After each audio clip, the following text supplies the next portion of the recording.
sehat walafiat, amin. Nah anak-anak, pada pertemuan kali ini Ibu akan mengajak anak-anak untuk membahas tentang ide pokok paragraf, yakni cara menentukan ide pokok paragraf. Nah, Ibu yakin anak-anak pasti suka membaca kan? Iya. Nah, setiap kali anak-anak membaca, pasti bacaan itu terdiri dari beberapa paragraf. Nah, setiap paragrafnya itu mempunyai satu ide pokok, ya. Ide pokok paragraf biasanya juga dikenal dengan gagasan utama atau pikiran utama atau gagasan pokok.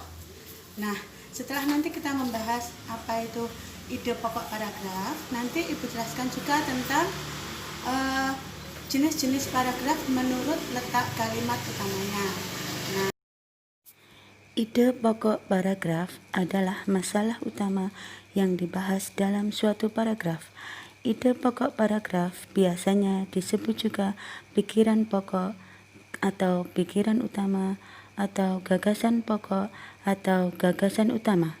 Cara mencari ide pokok paragraf antara lain: 1. Dengan mencari kalimat utama.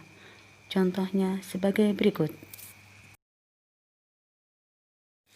Perhatikan contoh di bawah ini. Salah satu ciri makhluk hidup adalah bergerak. Secara umum, gerak dapat diartikan berpindah tempat atau perubahan posisi sebagian atau seluruh bagian dari tubuh. Makhluk hidup akan bergerak apabila ada rangsangan yang mengenai sebagian atau seluruh bagian tubuhnya. Kalimat utama ada di awal paragraf yang berbunyi, salah satu ciri makhluk hidup adalah bergerak, sehingga ide pokoknya adalah salah satu ciri makhluk hidup adalah bergerak.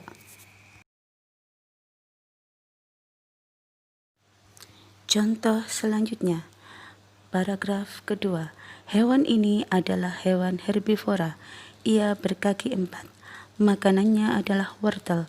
Daun telinganya lebar dan panjang. Bulu-bulunya halus dan tingkahnya sangat lucu. Hewan ini bergerak dengan berjalan dan melompat. Sebagian kecil masyarakat menjadikan dagingnya sebagai sate. Itulah ciri-ciri kelinci. Kalimat utama ada di akhir paragraf yang berbunyi itulah ciri-ciri kelinci, sehingga ide pokoknya adalah itulah ciri-ciri kelinci.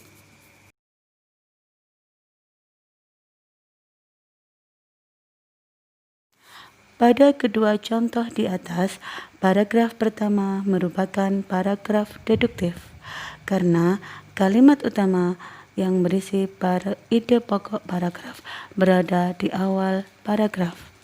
Pada paragraf kedua merupakan paragraf induktif karena kalimat utama yang berisi ide pokok paragraf berada di akhir paragraf. Langkah selanjutnya untuk menentukan ide pokok adalah 2. Dengan menyimpulkan isi kalimat utama. Selanjutnya yang ketiga, dengan menyimpulkan isi paragraf. Untuk tugas hari ini, Bu Afi hanya memberi tugas membaca halaman 2 sampai halaman 3.